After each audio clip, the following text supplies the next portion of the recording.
Yes sir. ठीक है। अपन ने जस्टिस पढ़ रहे थे अपन, और इसका इंट्रोडक्टरी पार्ट वगैरह ये सारी चीजें अपन ने पढ़ ली थी, है ना। और उसके बाद में जो प्लेटोज कंसेप्ट ऑफ जस्टिस है उसको भी अपन ने थोरोली स्टडी कर लिया, भी हाईली इंपॉर्टेंट है।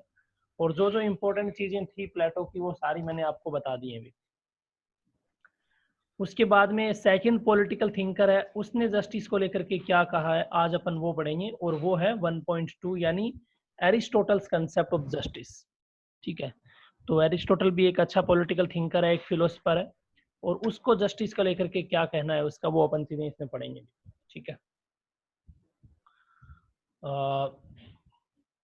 तो Aristotle the greatest of Plato's disciples believed that justice was, हाँ मेन चीज ये है कि जैसे वो नहीं होता, डिसाइपल मींस शिष्य, ये इसका मतलब स्टूडेंट रहा होगा, या फिर उस टाइम फॉलोवर्स होते हैं ना, जैसे एक पर्टिकुलर फिलोसफर है, एक पॉलिटिकल थिंकर है, तो उनके कुछ फॉलोअर्स भी होते हैं, तो हो सकता है ये इसका फॉलोअर रहा हो, डिसाइपल रहा हो।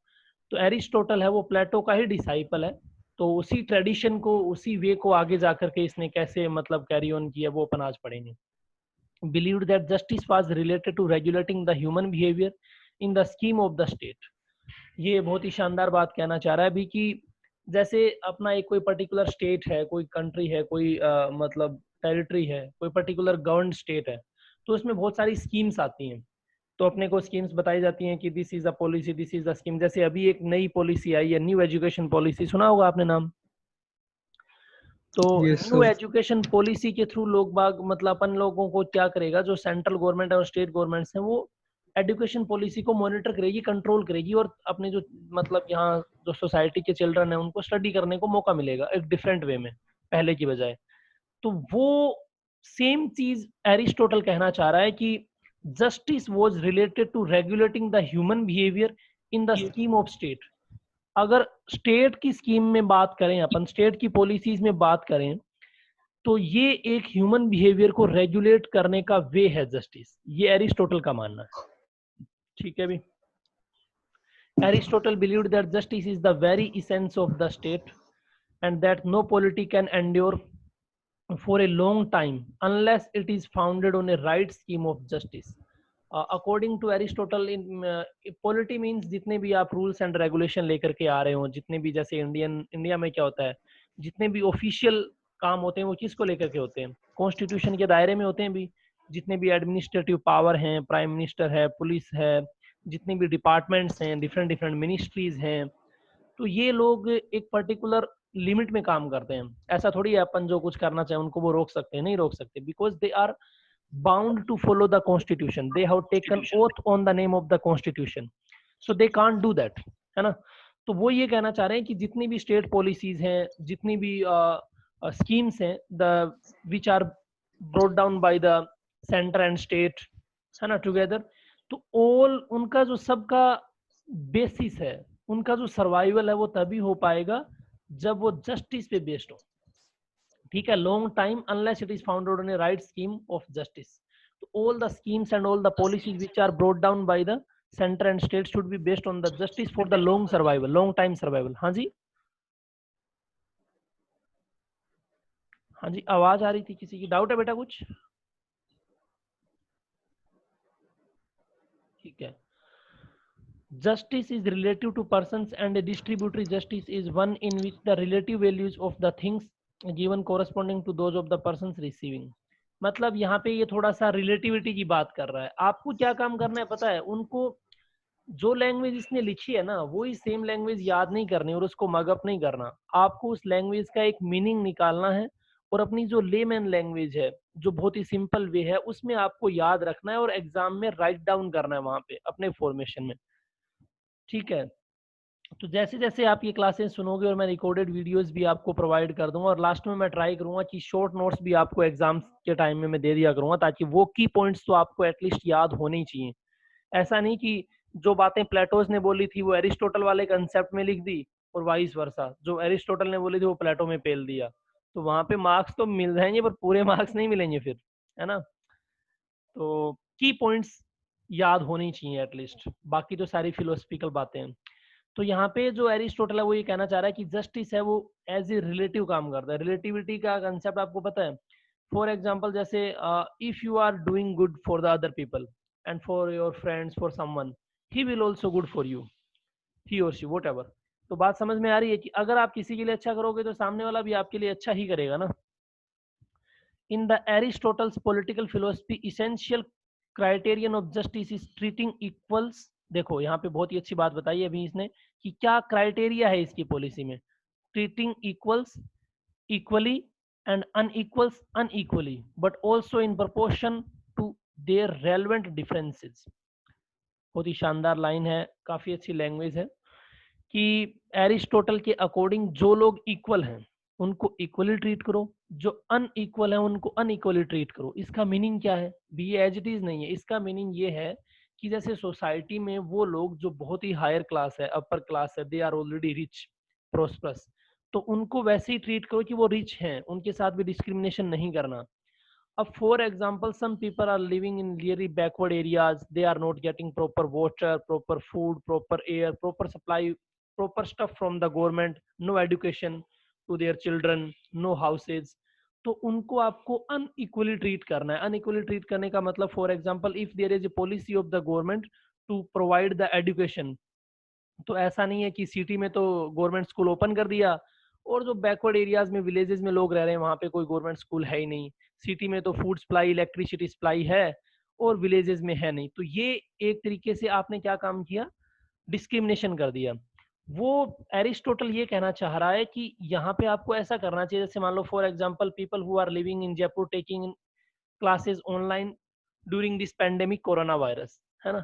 तो इस पेंडेमिक में होने के बावजूद भी आप क्लासेस ले रहे हो because the classes is being provided by A private school, or you can say not government organization, that's why you are able to take the classes।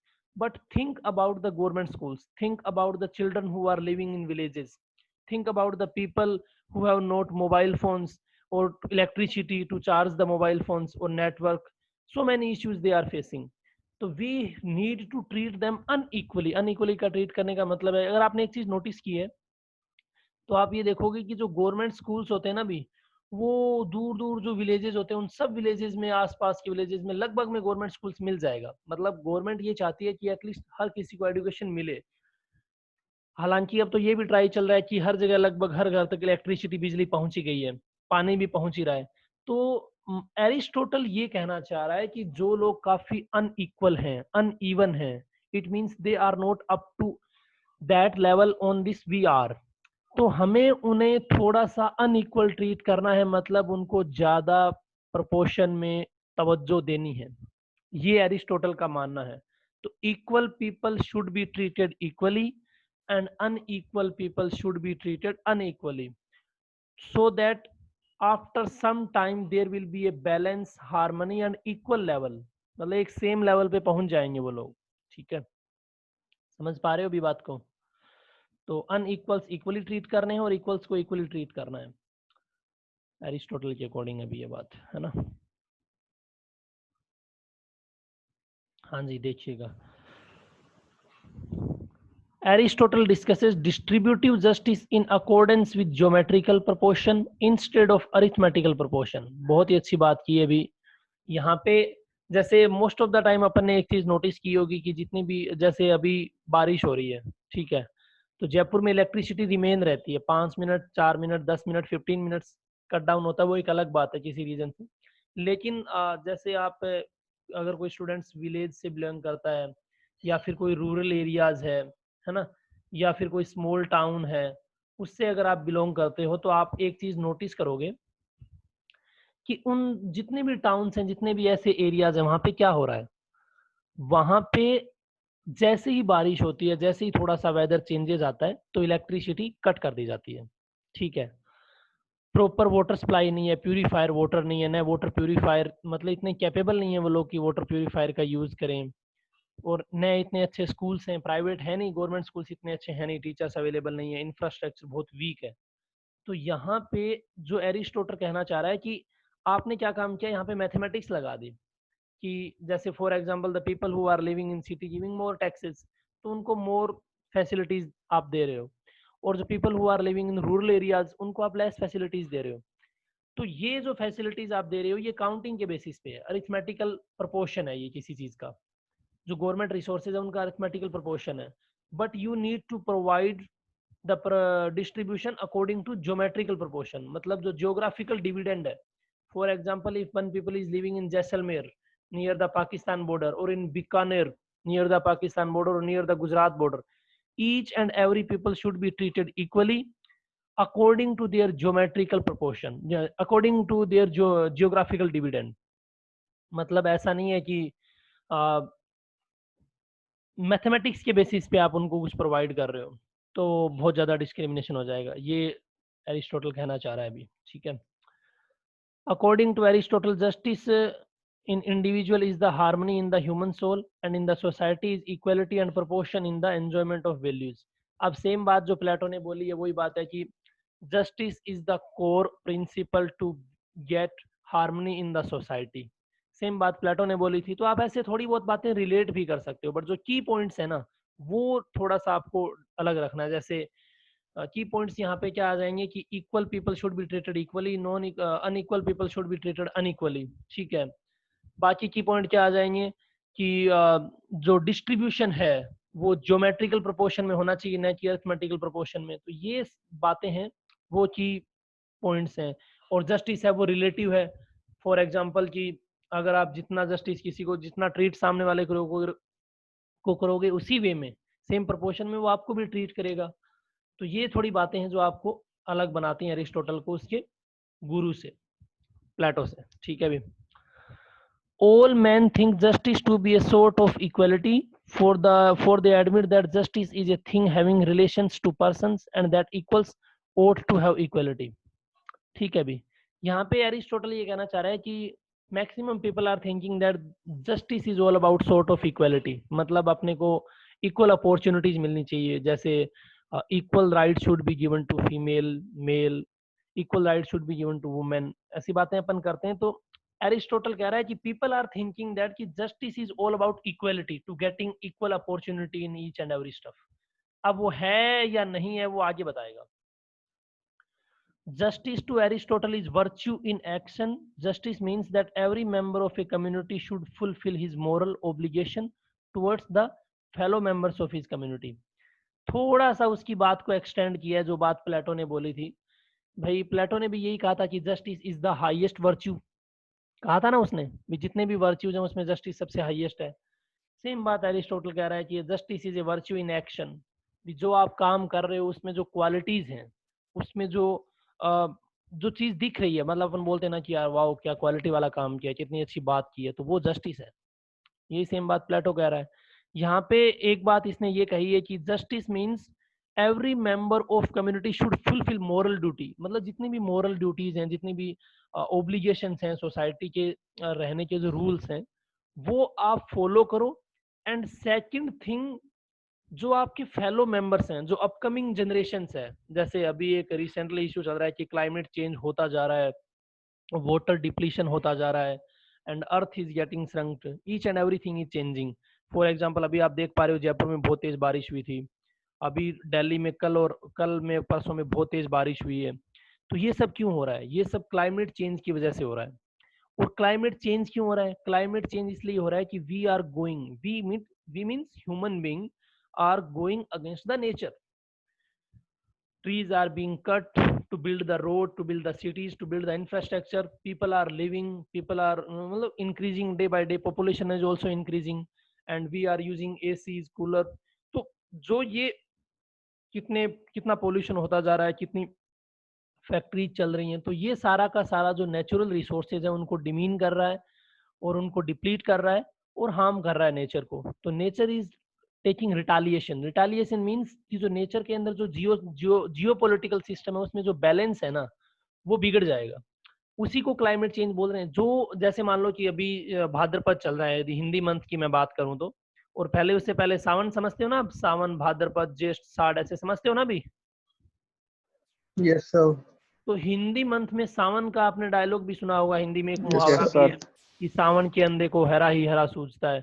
मतलब सावन में तो बहुत तेज बारिश होनी चाहिए थी महीने भर पहले तो, लेकिन उस टाइम आवाज क्लियर नहीं आ रही आपकी. हेलो, अब आ रही है बेटा? Yes, sir.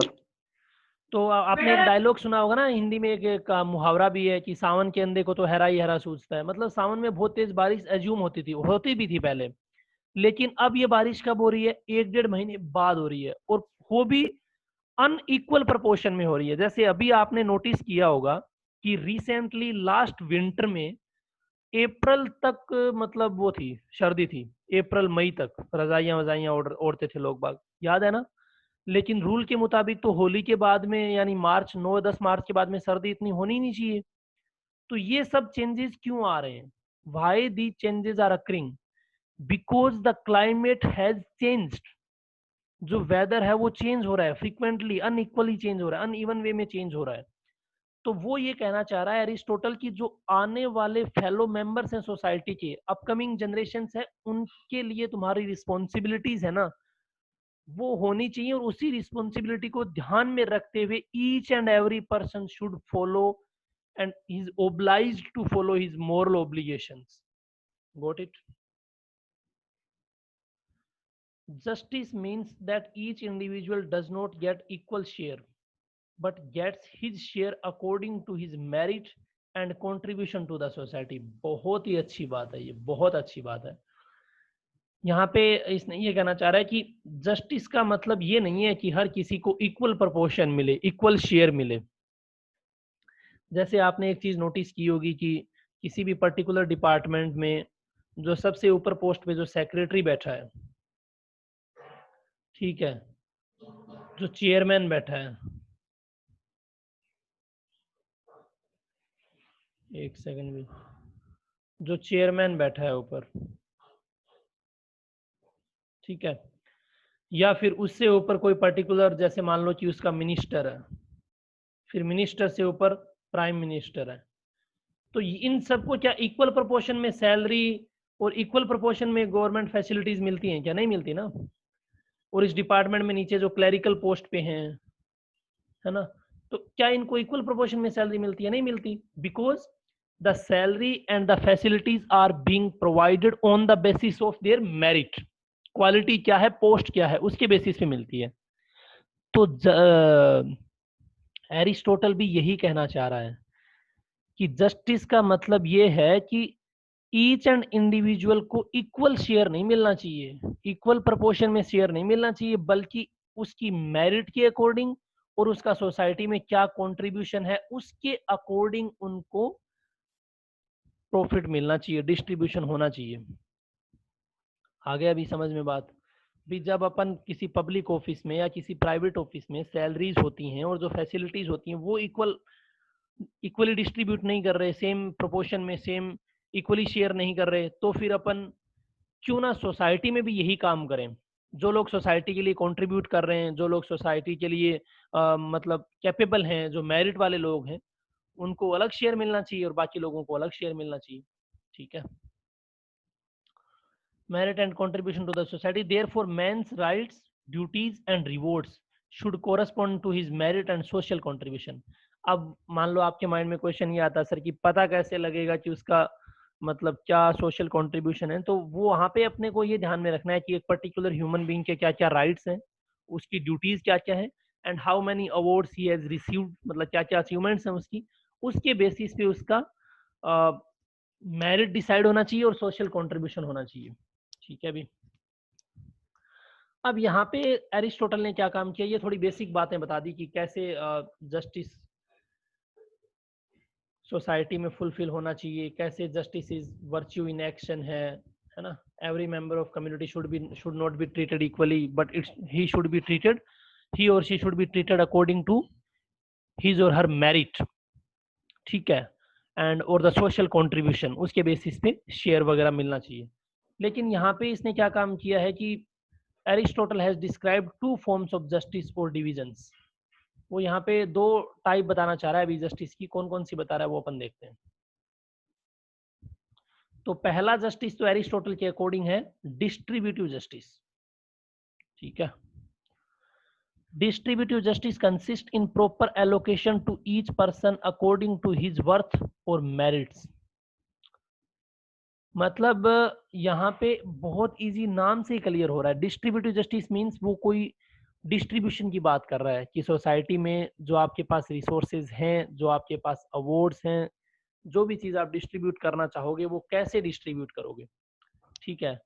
तो justice consist in proportion proper allocation to each person according to his worth और मेरिट। वर्थ मीन्स जैसे कितनी वर्थ वाला बंदा, अपन बोलते हैं ना कि कितनी औकात है, कितनी वर्थ को हिंदी में औकात समझ लो आप एक तरीके से, ठीक है। उसकी मेरिट क्या है, बेसिकली क्या मेरिट है, क्या क्वालिटी है, उसके बेसिस पे उसको क्या मिलना चाहिए, एलोकेशन होना चाहिए किसी भी चीज का, ठीक है। Distributive justice assigns to every man his due according to his contribution to the society. वही बात बार बार बोलना चाह रहा है कि डिस्ट्रीब्यूटिव जस्टिस का मतलब है कि जो भी उसका ड्यू है, जो भी काम उसने सोसाइटी के लिए, समाज के लिए किया है, तो उसके बदले में उसको जो उसका ड्यू चीज है वो मिलना चाहिए। देखो भी नेक्स्ट क्या है, आगे क्या है। This type of justice relates primarily but not exclusively to political privileges. अब यहाँ पे एक बहुत अच्छी बात की है अभी कि कुछ लोगों को थोड़ा पॉलिटिकल कनेक्शन रहता है।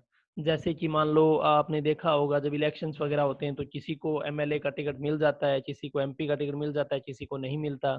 सम people are get selected for the post of governor, some people are get selected for the post of पार्षद, चेयरमैन, बहुत सारी चीजें होती हैं। तो वो पॉलिटिकल प्रिविलेज होता है, मतलब पॉलिटिकली एफिलिएटेड लोग हैं, वो ऑलरेडी कॉन्टैक्ट में है, ठीक है ना। But not exclusively to political, मतलब ऐसा नहीं होना चाहिए कि उन्हीं, मतलब वो यही खुद ही कह रहा है कि थोड़ा बहुत तो प्राइमरली अपने को ऐसा लगेगा कि पॉलिटिकली एफिलिएटेड लोगों को बेनिफिट मिलेगा। बट एक्सक्लूसिव का मतलब आपने नहीं सुना, टीवी मीडिया में आता है कि एक्सक्लूसिव इंटरव्यू। एक्सक्लूसिव का मतलब सिर्फ हमारे पास ही है वो इंटरव्यू। तो एक्सक्लूसिव का मतलब यहाँ पे ये है कि सिर्फ पॉलिटिकल प्रिविलेजेस के बेसिस पे ही नहीं होना चाहिए ये चीज, ठीक है। From this point of view, each type of political organization has its own standard of worth and therefore of distributive justice. मतलब हर किसी डिपार्टमेंट, हर किसी ऑर्गेनाइजेशन, हर किसी पॉलिटिकल ऑर्गेनाइजेशन की कोई ना कोई वर्थ है, कोई ना कोई क्वालिटी है, और according to that quality, according to that worth, the justice should be delivered, ठीक है भाई। तो distributive justice assigns to every man his due according to his contribution. Same line, same ditto line चेप दी इसने वापस। Aristotelian distributive justice is thus the other name of proportionate equality such that man's rights, duties and rewards should corresponding to his merit and social contributions। मतलब वो ये कहना चाह रहा है कि according to the social contribution a particular man, the proportion and the due amount should be given, that's it। Simple है। Distributive justice का मतलब यही है कि कंट्रीब्यूशन होना चाहिए लेकिन on the basis of merit and social contribution, sorry distribution होना चाहिए on the basis of social contribution and merit, ठीक है। अब आता है correlative justice, sorry corrective justice, ठीक है। By corrective justice Aristotle mean that it prohibits violation of rights of other individuals and ensure protection of their individual rights bye the state. अब देखो corrective justice का मतलब ये है कि some people are abused, they are beaten up, most of the time they are not treated equally. For example Dalit लोग हैं, जैसे यूपी वगैरह में आप देखोगे तो वो वहाँ पे ऐसा अलाउड नहीं है कि शादी वादी में वो घोड़ी वगैरह पे चढ़ सके। ऐसे मतलब बहुत सारे कास्ट को लेकर के बहुत सारे इश्यूज हैं इंडिया में, तो लोग बाग इक्वली ट्रीट नहीं किए जाते। तो उन लोगों को इक्वली ट्रीट करने के लिए यहाँ पे जो सेकंड जस्टिस की बात की है ना एरिस्टोटल ने, वो कहा है करेक्टिव जस्टिस है। मतलब ये है कि each and individual should be given the proper protection by the state and there should be the prohibition towards the violation. मतलब अगर उनको कोई मिसबिहेव उनके साथ कर रहा है ना, तो उनका प्रोटेक्शन का जो ड्यूटी है, रिस्पॉन्सिबिलिटी है, ये गवर्नमेंट का है, ठीक है भाई। तो it is primary duty and responsibility of the state, same बात जो मैंने पहले बोल दी। It is primary duty and responsibility of the state to ensure protection of life, property, honour and freedom of it citizen. मतलब आपकी जो property है, आपका जो सम्मान है, आपकी जो रिस्पेक्ट है, ऑनर है, ये सब चीजें प्रोटेक्टेड होनी चाहिए। एंड ये सब रिस्पॉन्सिबिलिटी है एक स्टेट की, है ना। अब आपने एक चीज नोटिस की होगी, जैसे मान लो कि कई बार आपने केसेस वगैरह भी देखे हैं कि कोई मतलब पर्टिकुलर पर्सन ट्राई करता है नहर में, नदी में, नाले में कूदने की, सुसाइड करने की, तो पुलिस को अगर पता लगता है, कोई बताता है, तो पुलिस तुरंत जाके उसको बचाने की कोशिश करती है। क्यों? क्योंकि वो पब्लिक प्रॉपर्टी है, वो रिस्पॉन्सिबिलिटी है पुलिस की कि उसको प्रोटेक्ट करे, उसको रेस्पेक्ट करे, उसको फ्रीडम दे। तो हर चीज है ना, हर चीज पब्लिक प्रॉपर्टी के अंतर्गत आती है, तो अपना स्टेट का रिस्पॉन्सिबिलिटी है ये, उनको प्रोटेक्ट करना, प्रॉपर रेस्पेक्ट देना। Aristotle opined that corrective justice relates to voluntary and commercial activities such as hire, sale and furnishing security।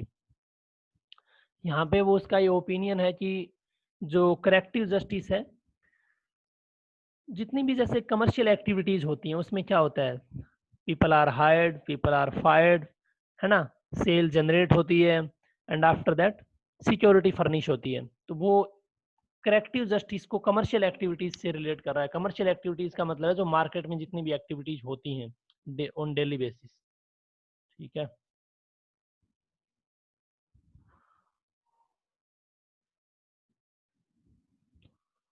अच्छा जी, these actions involve aggression on life, property, honour and freedom. तो जितने भी actions आप ले रहे हो, तो उनमें जो भी मतलब जैसे आपकी एक पर्टिकुलर पर्सन की लाइफ है, उसकी जो प्रॉपर्टी है, उसका जो रिस्पेक्ट है, फ्रीडम है, वो चीज़ें माइंड में रखनी होंगी। In brief, this justice aims at virtue and moral excellence of character and it is for this reason it is called corrective justice. मतलब ब्रीफ में अगर बात करें तो वही सेम लाइन उसने चिपका दी जो पहले चिपकाई है, कि जस्टिस का एम है virtue and moral excellence, that's it. Thus, according to the Aristotle, to the protect the rights of individual received in the scheme of distributive justice, the state provides corrective justice। ठीक है भी, तो ये Aristotle का justice है। दो justice इसने बताए हैं, एक तो है डिस्ट्रीब्यूटिव जस्टिस, एक है करेक्टिव जस्टिस। डिस्ट्रीब्यूटिव जस्टिस में तो वो बात कर रहा है कि each and every resources given by the state should not be in the arithmetic way but in geometrical proportion and it should be the given with according to the merit and the social contribution a particular person। Corrective justice का मतलब ये है कि सिर्फ justice की ही बात नहीं होनी चाहिए, उस पर्टिकुलर पर्सन के right, honour, property, liberty, life, freedom, इन सब का जो प्रोटेक्शन है, प्रोटेक्शन की जो रिस्पॉन्सिबिलिटी है, वो भी किसकी है, स्टेट की है। इस बात को रख करके जस्टिस देना चाहिए। तो दोनों समझ आगे भी, करेक्टिव जस्टिस और डिस्ट्रीब्यूटिव जस्टिस। Yes. ठीक है। Yes, sir. अब आता है the concept of justice in medieval period. Medieval आपने जैसे सुना होगा ना, जो हिस्ट्री है ना, हिस्ट्री उसके तीन पार्ट होते हैं। एक तो आता है सबसे पहले एंशियंट पार्ट आता है, उसके बाद में फिर आता है मिडिवल पार्ट, है ना, और उसके बाद में आता है मॉडर्न हिस्ट्री। और आफ्टर दैट मतलब मॉडर्न हिस्ट्री में अपन वहां तक पढ़ते हैं फ्रीडम 1947 तक।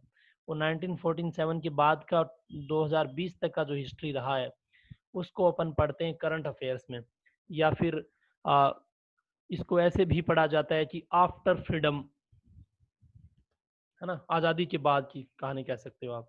ठीक है। तो हाँ, तो अब जो ये जो अपन ने चीजें पढ़ी थी ना, जो एरिस्टोटल था, प्लेटो था, ये लोग बिफोर मिडिवल की बात है, मतलब ये एंशियंट हिस्ट्री का पार्ट है। ये लोग काफी पहले के पुराने लोग हैं, मतलब आज से लगभग 2000 साल पहले की बातें थी ये। तो एरिस्टोटल और प्लेटो आपस में कैसे जस्टिस को डिलीवर कर पाए गुरु और शिष्य बन करके, वो बातें अपन ने पढ़ी थी। अब जो मिडिवल में जो पॉलिटिकल थिंकर हैं, फिलोसफर हैं, वो जस्टिस के बारे में क्या सोच रहे हैं, वो बहुत इंपॉर्टेंट कंसेप्ट है। ठीक है। The concept of justice in medieval period, और पहला जो पर्सन है ना यहाँ पे, वो है ऑगस्टीन्स कंसेप्ट ऑफ जस्टिस। तो अकॉर्डिंग टू ऑगस्टीन क्या है, the city of God. Augustine considered justice as an essential element of the state. In this book the city of God the rights, मतलब सिटी ऑफ गॉड एक book है भी, अगर आपको पढ़ने का मौका मिले तो पढ़ना, ऑगस्टीन्स की है। उसमें उसने मतलब सारी की सारी फिलोसफिकल बातें की हैं कि अगर भगवान जो गॉड है, जो ईश्वर है, जो मतलब साक्षात नेचुरल पावर को कंट्रोल कर रहा है, उसकी अगर सिटी हो तो वो कैसी हो। तो मतलब एक तरीके से आइडियल बातें हैं। तो सिटी ऑफ गॉड एक बुक है, उसमें उसने क्या क्या लिखा है उसको उसने शॉर्ट में बताया। Set justice aside them and what are kingdoms but fair thievish purchases. वो ये कहना चाह रहा है कि जितने भी साम्राज्य हुए हैं, जितने भी किंगडम्स हुए हैं, अगर उनमें अपन जस्टिस को एक साइड में रख देना तो वो कुछ नहीं है, एक थीव्स है, मतलब चोरी किया हुआ माल लगेगा आपको, कंप्लीट ट्रैश है, कुछ नहीं है। ठीक है। और बाकी इसने जस्टिस में आगे क्या क्या बताया है ऑगस्टीन ने, वो अपन नेक्स्ट लेक्चर में कंटिन्यू करेंगे। और वन मोर इन्फॉर्मेशन जो मैं पास ऑन करना चाह रहा था वो ये है भी कि